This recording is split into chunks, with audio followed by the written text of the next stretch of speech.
Hello everyone, I'm Sheldon Baker, host of Innovision Health Media's Healthy Bites. My guest today on Healthy Bites is Dr. Thomas Levy. He's a board-certified cardiologist and a bar-certified attorney. And after practicing adult cardiology for 15 years, he began to research the enormous toxicity associated with much dental work, as well as the pronounced ability of properly administered vitamin C to neutralize such toxicity. He has now written 14 books, including Only Cause of Disease, with several books addressing the wide-ranging properties of vitamin C in neutralizing all toxins, resolving most infections, as well as its vital role in the effective treatment of heart disease and cancer. Inducted into the Orthomolecular Medicine Hall of Fame in 2016, Dr. Levy continues to research the impact of the orthomolecular application of vitamin C and antioxidants in general on chronic degenerative diseases, including heart disease, and his ongoing research involves documenting that all diseases are different forms and degrees of focal scurvy arising from increased oxidative stress, especially intracellularly, and that they all benefit from biooxidative therapy protocols that optimize the antioxidant levels in the body while eliminating pathogens. Dr. Levy, it's always good to have a doctor and attorney in the family, so thank you for joining me. Happy to be here, Sheldon. Aren't you exaggerating just a little to say there's only one cause for all diseases? You know, it's interesting. I deliberately took that title because I knew it would be provocative, but not because it was inaccurate. The statement is absolutely true that there's only one cause of disease.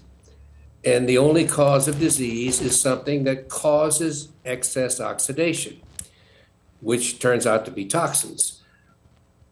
Inside the cell, if all your cells are in a normal redox balance, there's no excess oxidation, you have a normal functioning cell, period. But when you start to oxidize different biomolecules, RNA, DNA, proteins, carbohydrates, enzymes in different locations, in different concentrations, that unique array of biooxidation and its location and the functions, that's your disease. There is no disease beyond that. In other words, when you read in the literature about, type in on PubMed, oxidative stress in a disease name, every disease you'll see is associated or caused by oxidative stress. But in fact, that's close to the truth, but the truth is the disease is the oxidative stress, the excess oxidative stress. And when you're able to stop the new oxidation and repair the old oxidation, you end up getting a normal cell. If you will, please explain the nature of oxidation and how that results in disease. Sure. First of all, let me say, and this was something that Dr. Albert St. Georgi, who discovered vitamin C and got the Nobel Prize back in, I think, 1937, is that electrons are life, all right? Electron flow gives you life. Slowing electrons causes disease. Stopping electrons causes death. And it really is that simple. Now, at the biomolecular level, cells are either in a electron-sated or normal state called a reduced state, or something took one or more electrons away from that biomolecule and put it in an electron-depleted oxidized state. As it turns out, nearly all biomolecules don't function at all if they're oxidized. And if they're a large biomolecule like an enzyme and you oxidize parts of it, you might get a diminished enzyme function. But bottom line is oxidation stops or severely impairs the normal biological function of biomolecules. And when that happens, that's disease. A metabolic pathway isn't working, something else. And furthermore, and this is another little complicating factor, when you really start to get major amounts of biomolecules being oxidized, not only have you lost their ability to function normally, but they physically accumulate inside the cell and impair the proper interaction of the remaining molecules that are normal. So it's sort of a double whammy. But bottom line is, there is no disease that is not increased levels of oxidation in and among the biomolecules. The only things that vary are which ones are oxidized, where are they located, where are they concentrated, do they have a specific function that's being impaired, etc. That's what determines your disease process. And we know this to be true because, for example, and this was something that really fascinated me some 30 years ago when I was working with Dr. Hal Huggins, biological dentist in Colorado Springs. And he was using lots of intravenous vitamin C for all his patients. And then I did a little reading on the literature and found out that vitamin C given intravenously in adequate doses would stop or reverse the toxicity of any toxin or poison you administered. And I found that hard to believe because we know we have thousands upon thousands upon thousands of different toxins out there. And yet this one molecule can block their toxic effect and render them non-toxic. And said, how can this be when you have so many different molecules, different configurations, different sizes, different locations, different solubilities? Well, it had to be they all cause the same final common pathway of damage. And that's what makes a toxin toxic, is that they all oxidize. They all come into the body in an oxygen-depleted state, and until they find a biomolecule that they can take an electron away from and become electron-sated and chemically stable, they stay toxic. And that also brings you on to the fact that all the different toxins don't cause the same clinical syndromes because each different toxin has a different solubility, a different molecular size. It goes to different places that affects different molecules in different ways. And that's why, well, for example, I like the idea of the fact when you talk about cyanide, okay, if you inhale cyanide, you're dead in 2 or 3 minutes. Why? Because it selectively oxidizes important respiratory enzymes that allow the processing of oxygen, and you die of oxygen starvation in a minute or two. But if you take that cyanide orally, not the case. I mean, look at these vitamin B12 forms of B12 cyanate. Those are perfectly fine. Nobody's ever died from taking a cyanate form of B12. Yet, see, it's the same molecule where it gets accessed. When you inhale it, it gets accessed in the wrong spot. You die quickly. When it just seems horrible to say this, but when it's just circulating in the blood, it's no problem. And same thing with long-acting and short-acting. You exposed to a lot of mercury, you accumulate it for a long period of time, and then you get horribly ill with multiple sclerosis 20, 30 years down the line, but you don't generally get sick right off the bat. Based on what you just said, just how do toxins relate to oxidation? Very simply, all toxins are pro-oxidant, okay? They cause oxidation. If a toxin does not cause oxidation, it's not a toxin. And so one of the things that throws us for a loop in the literature is all the synonyms. A toxin is a pro-oxidant, is a reactive oxygen species, is a free radical, is a poison. All of those things mean the same thing biochemically. It means it's a molecule that's not going to be happy, if you will, until it finds a biomolecule, oxidizes it, and itself then becomes stable by assuming a complete electron status itself. What are the main sources that determine disease-causing excess oxidation?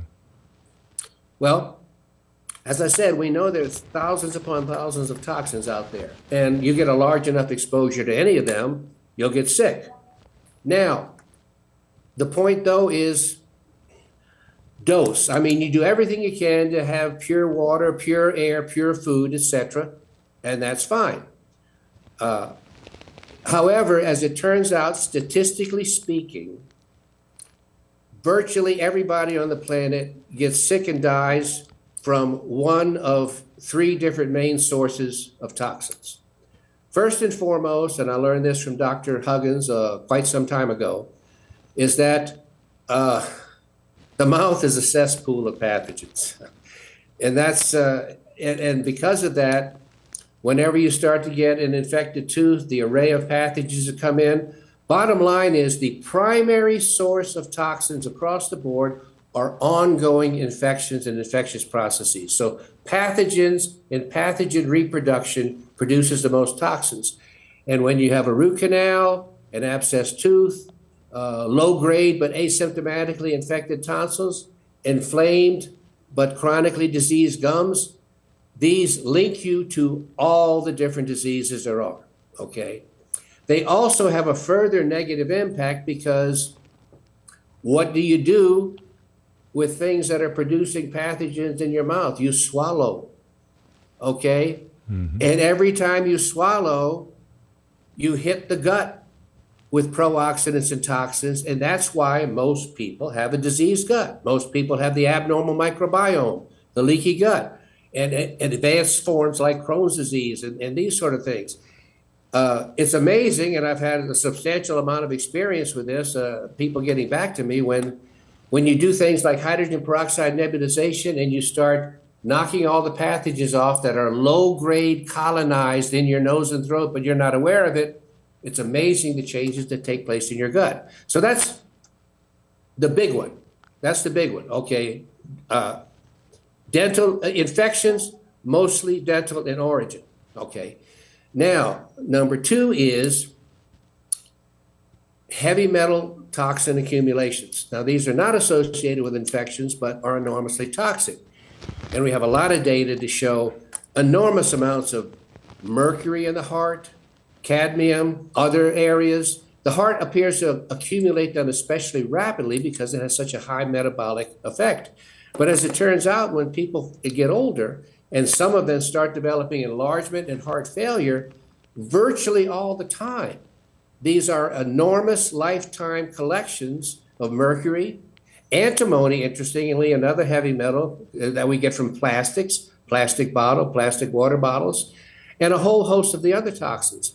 And we also have the data to show that when you remove that, nearly all the time you can get a tremendous reversibility of heart function. And of course, if the heavy metal accumulation is in another organ, improvement in function there. And lastly, but not leastly, unfortunately, is the persistent spike protein. Okay, a little bit from chronic COVID, but virtually all from one or more of the COVID shots or vaccinations, which I might remind people that might be listening, those shots were designed to put spike protein into your body. So it shouldn't be as surprising that if you have a difficult time getting rid of the spike protein, which most people do, you keep it.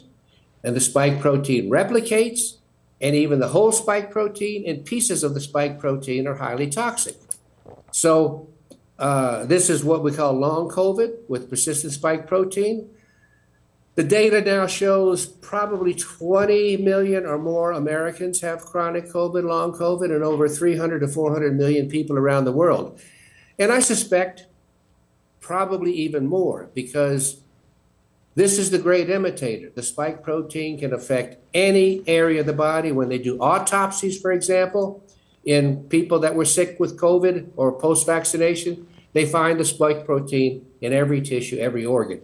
So different susceptibility determines what your clinical picture is. But these days, not in the past, but now, if you're a clinician, you need to rule out at the outset, no matter what your patient comes in with, a heart problem, diabetes, high blood pressure, arthritis, arthralgia, CNS symptoms, anything, you need to be very comfortable that they're not dealing with long COVID. And although it's not 100%, one of the most important tests there is the D-dimer. The D-dimer is a test that measures the breakdown products of excess clotting. So when you have spike protein circulating in the bloodstream, you have a propensity to make more clots. And if you make more clots, you dissolve more clots. And if you dissolve more clots, you elevate this test. And so not only just with long COVID, but D-dimer is an important test for anyone to have. I mean, if you have an abnormal D-dimer, you need to get it taken care of, because even if you don't have long COVID, you're going to be more prone toward blood clots, pulmonary embolism, heart attack, etc. In the little bit of time we have left, and my last question, I would imagine there are some therapeutic interventions that can help resolve most diseases. These are the biooxidants, okay? Predominantly vitamin C in different forms, hydrogen peroxide, which I briefly mentioned, nebulization, although there are other forms that can administer it, ultraviolet blood irradiation, ozone treatments of the blood and other ozone type treatments, and hyperbaric oxygen treatments. All of these things appear to have pretty much a final common denominator. Now, the interesting point there is you're using oxidizing approach to treating oxidation. So that might seem like a bit of a paradox, but it's not, because I just told you nearly all the oxidation comes from pathogens.